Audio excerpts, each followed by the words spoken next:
Welcome to Theology Explained for Beginners.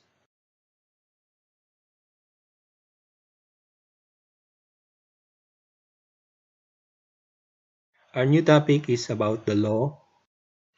According to St. Thomas, there are four kinds of law: eternal law, natural law, divine law, and human law.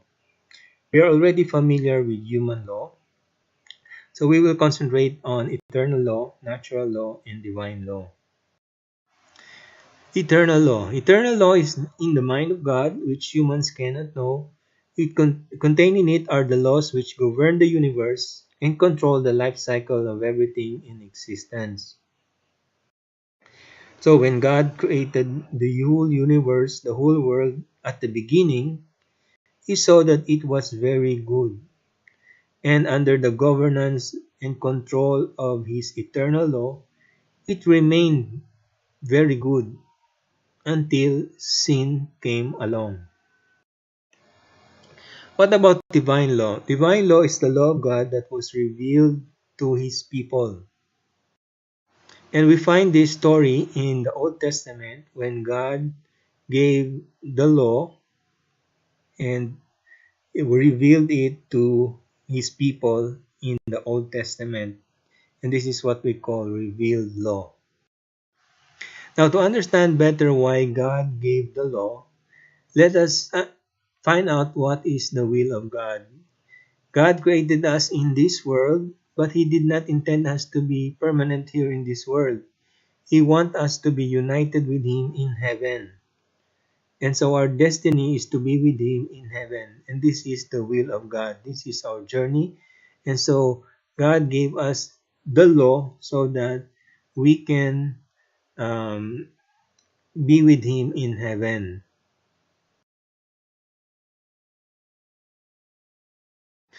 So initially, when God created the humans in this world at the beginning, He wrote an invisible law in their hearts. Humans were created to love and created for love. And so you have this invisible law in the hearts of mankind: love God and love thy neighbor. This is what we call also as the natural law. It is an invisible law. However, humans did not obey what was the law that was written in their hearts. By the way, St. Thomas gave his insight about the natural law. According to him, it is the one that dictates our reason, and it is for the common good. Now, going back to our law, since humans did not follow the law that was written in their hearts, God revealed the law into His people in the Old Testament, and this is why we have the Ten Commandments. Now, what about the people that did not receive this law, which we call the Ten Commandments? St. Paul in Romans 2 verse 14 to 16 gave his um, lecture about it. According to him, even Gentiles are not exempted because they have to follow the law that was written in their hearts and in their conscience. So, this law that is written in their hearts, even to Gentiles who did not receive the law, meaning all people have this law that is written in their hearts, this is what we also call as the natural law. So, how about the revealed law, the law that was written in stone? This was given to his people through Moses, and this story is found in the Old Testament. Here we have the Ten Commandments, the list of the Ten Commandments. Where did we get this list of Ten Commandments, also known as the Decalogue? We find it in the book of Exodus, chapter 20, verse 3 to 17. Now, in the Catholic tradition, so they they come up with a 10, 10 item list. Now remember, in the Bible you have Exodus 20 from verses 3 to 17. So you have to summarize it in order to come up with 10 items in this law. So Catholics um, joined verses 3, 4, and 5 because it has a common theme. The theme there is, "Thou shalt not have strange gods before me." Now, here in the lower part, verse 17, in the Catholic tradition, they separated the neighbor's wife and the neighbor's good from each other. And so you have commandment number 9 and commandment number 10. So the reason is because uh, Catholics believe that a wife is different from the neighbor's good, and that is not to put down the dignity of the wife. Now, how about in the Protestant tradition? In the Protestant tradition, they did not combine verses 3, 4, and 5. Instead, they combined 4 and 5 and made it their second commandment. Unfortunately, because of this, there is an emphasis on um, not so much about other gods, but emphasis on graven images, and also all images are, they feel that it is idolatry, and that's the effect of separating it from other verses such as 3, "Thou shalt not have other gods before me." So the act of having an image becomes already a sin. And I've explained this in my other video about sacred images. How about the verse 17? In verse 17, they did not separate the wife and the neighbor's goods. So it just appeared in their list as neighbor's goods.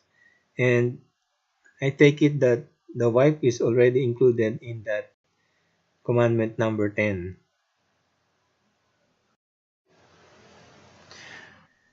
So, to understand better the 10 commandments, the first 3 commandments are about the love of God,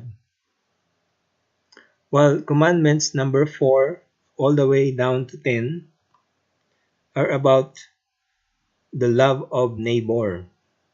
And if you notice, this love of God and love of neighbor, this is also what is written in our hearts. This is an internal and natural law that is invisible, and it is already written in our hearts, but God had to reveal the law because humans did not follow, in the story of the Old Testament, did not follow what was written in their hearts. Now, I'd like to bring you here in Deuteronomy chapter 30, verse 11 to 14. This is what God explained to his people about the 10 commandments. "For this command which I enjoin unto you today is not too mysterious and remote for you." Let's go here at the lower part.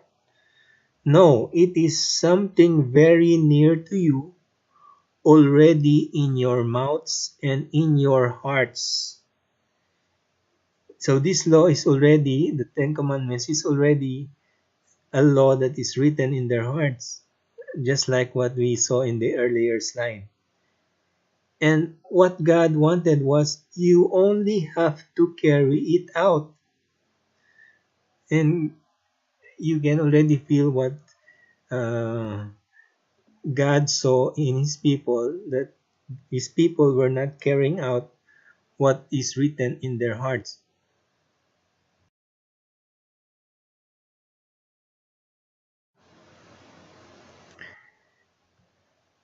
And so God sent or revealed the law in the Ten Commandments,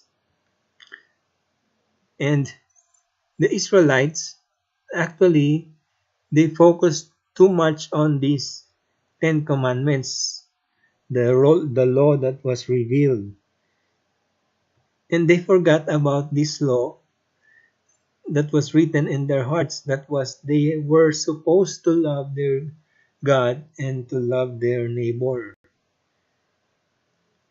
Now, let us explore this further and how they focus too much on these Ten Commandments. So, if you can see here, the written Torah, so they have um, studied it, they have explored it, they have um, further um, divided it, and we have a total of 613 commandments. Out of the 10 commandments, it became 613 commandments. And so that's a lot of commandments that you have to follow. And there is a provision in the commandments for the Israelites that if you stumble in just one of these 613, you are already guilty of breaking all of it. Just one. Just one. If you break one of these 613, you are already breaking all of it. And so who would be able to keep all of these 613 commandments without breaking any one? So this is the problem that the the Israelites faced during their time. And so when Jesus came, Jesus emphasized on the law that is written in our hearts. So Jesus told his people when he came, he told them that he did not came to abolish the law, but to fulfill them. Meaning, to go back to what is written in their hearts is to fulfill them, to love God and to love their neighbor. That was really the intention of, that was the main point of the law.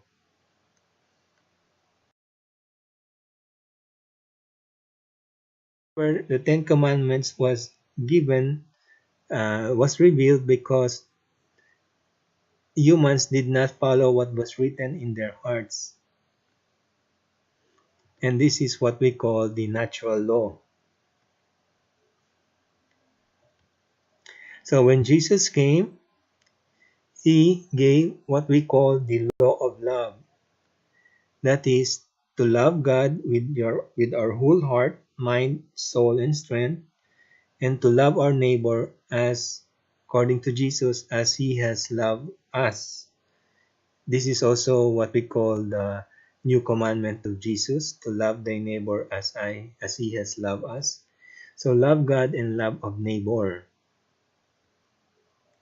So again, this is what is written already in our hearts. So Jesus just reminded the people to follow what is written in their hearts. And this is what was required for us to go to heaven. And here we find in John 13 verse 34 the new commandment, to love one another as I have loved you, so you must love one another.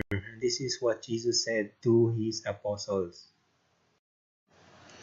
Now, in Romans chapter 10 verse 4, St. Paul reminded his disciples that Christ is the end of the law for righteousness.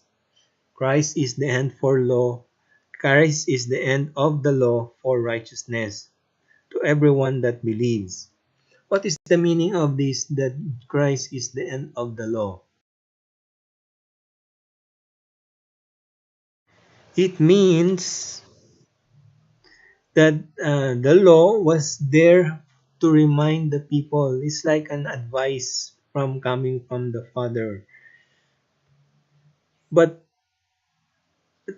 a reminder is unable to bring us to heaven. So what the law failed to do, Jesus would give to us, and it is Jesus who would bring us to heaven. So just to explain further, so the law that was demanded to us in the Ten Commandments, but when Jesus came, He gave us His grace, and this is through His sacrifice on the cross, and it is this grace that the law could not give that will bring us to heaven, the grace of God that He merited through His sacrifice on the cross. This is the part that the law could not give.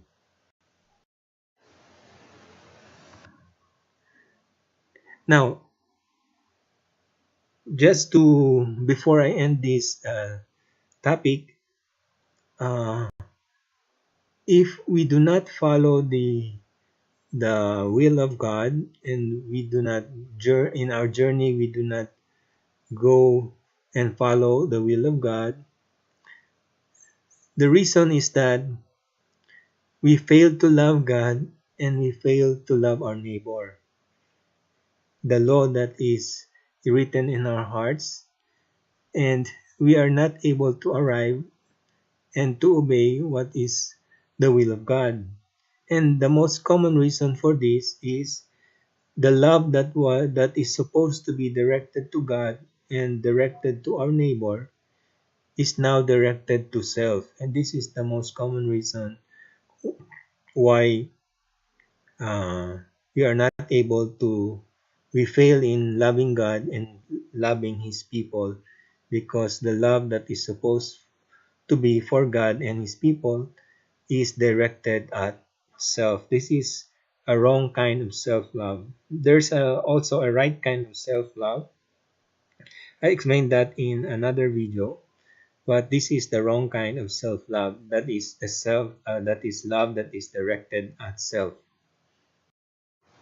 Now, just to remind before I finish, if you like to hear other topics, come and visit our YouTube channel, Theology Explained for Beginners. There are a lot of topics there that you can learn. Thank you very much. God bless.